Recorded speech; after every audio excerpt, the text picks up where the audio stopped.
One of the most time-consuming aspects of fixing and flipping houses is managing the rehab. So in today's video, I'd like to share with you 4 different ways to manage the rehab and the pros and cons of each, and then let you decide which is best for you. Coming up.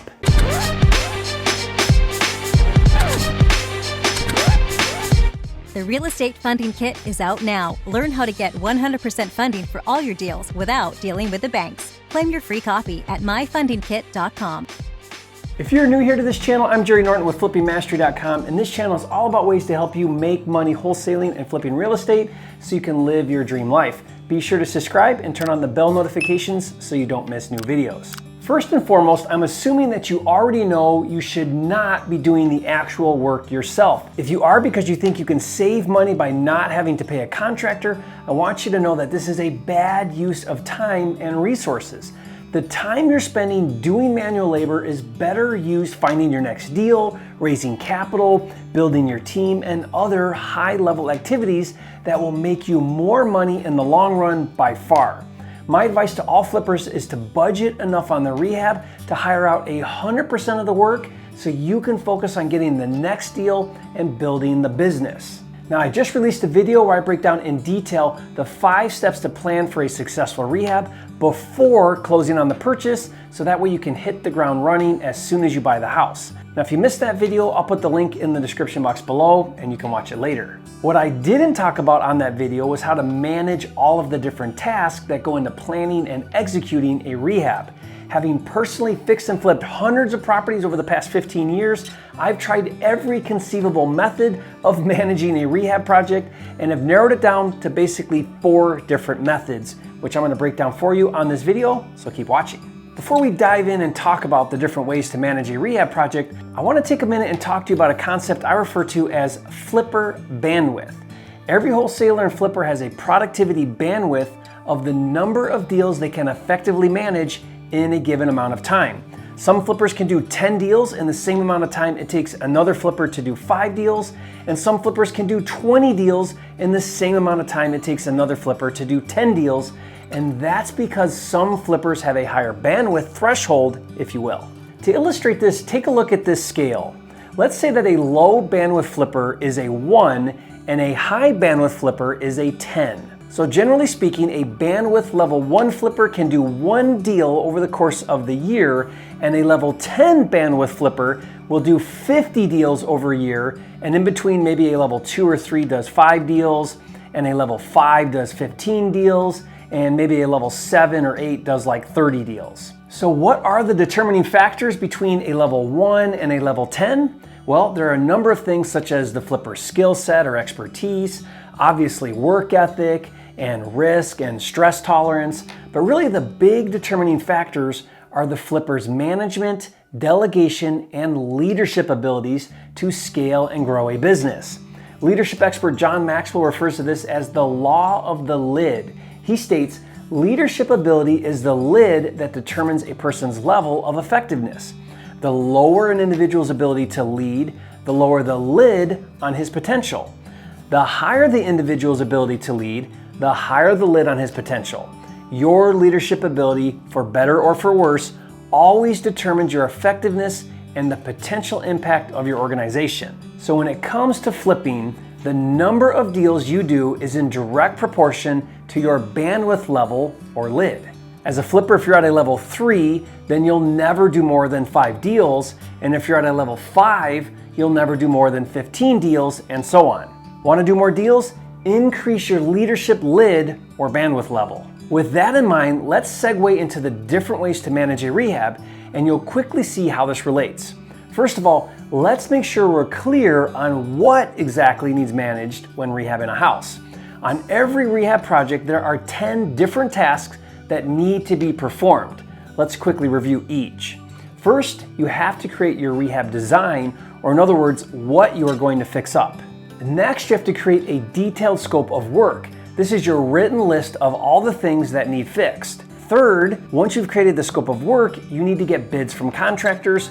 Fourth is now that you've gotten hard bids to do the work, you have to revise and finalize your rehab budget. 5 is choosing your contractors and signing contracts with them. After that, 6th is creating your rehab timeline and mapping out how long it's going to take for each area of the rehab.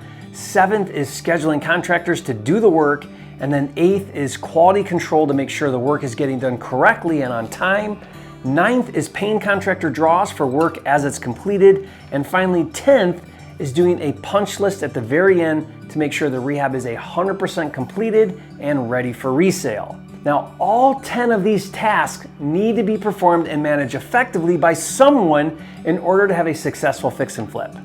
Now, I want you to think of managing all of these steps on a scale of heavily involved at one end of the spectrum, all the way to hardly involved at the other end of the spectrum. And this is where delegation, management, and leadership meet practicality. The most heavily involved you can be as a flipper is what I call self-manage. That means you as the flipper are a one-man or one-girl show. You are doing all 10 rehab tasks by yourself without any help. The good news is, since you don't have any help, you're not paying anyone, so you don't have any supervision or management cost. The downside, which is a big one, is it is extremely time-consuming to do all 10 rehab tasks yourself.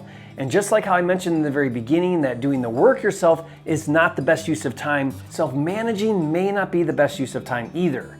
The self-managed model is very common and is how the majority of flippers manage their fix and flip projects, but it's not scalable. Because it's so time-consuming, most self-managed flippers can only do a few fix and flip projects a year, which will keep you at a low bandwidth level. The next step moving in the direction from heavily involved towards hardly involved is to self-manage but with admin help. Let me explain.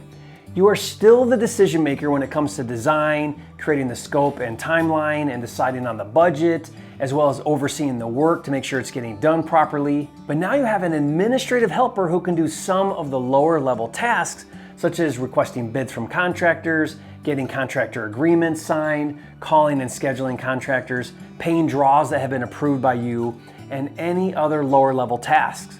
What's important to know about this model is your admin helper is just an order taker and has very little decision-making authority, but it's definitely a step up from self-managing alone. A good admin helper will cost you about $12 to $15 an hour, or approximately $25,000 to $30,000 a year. That means if that admin just increased your bandwidth enough to do one more deal that made a $30,000 profit, it paid for itself. Anything over one additional deal would be gravy. Now, I honestly believe going from self-manage without admin to self-manage with admin can move you from a level 1 to 2 to a level 4 or 5. That's going from 1 to 3 deals a year to 12 to 15 deals a year. And in my mind, that's a huge return on investment for a $30,000 a year salary. The next step moving in the direction from heavily involved towards hardly involved is to hire a supervisor or foreman. This person has construction management experience. You'll still need to decide on design and developing the scope and budget, but a foreman can help with those things as well as take on getting bids, finding contractors, creating the timeline and scheduling, and taking on the most time-consuming tasks, which is quality control and making sure work is getting done correctly and on time. The foreman can also approve and pay draws to contractors. Moving up to a foreman or supervisor is going to cost $20 to $25 an hour, or between $45,000 to $50,000 a year. But again, let's put this in the proper perspective. A supervisor should move you to a level 7 or 8 bandwidth,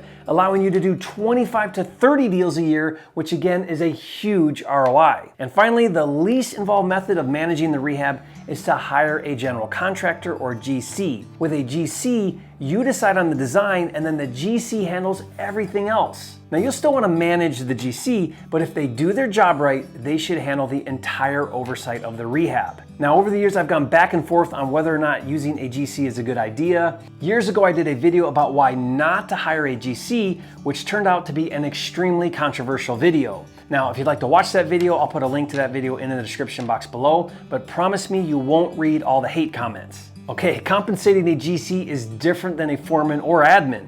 Typically, they charge a flat fee per project, or sometimes they charge a percentage of the overall rehab budget, like 10 to 15%.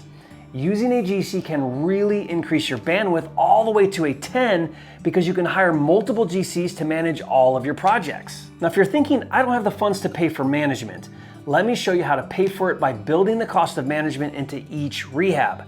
Let's say you hire a foreman that will cost you $50,000 a year, and you're currently doing 15 deals a year, but you want to get to 30 deals a year. That means at the time of hiring the foreman, each project is costing you $3,300, which is $50,000 spread out evenly over 15 projects. So if you want to cover the cost of your new foreman, build in an additional $3,300 on each rehab going forward to offset the cost.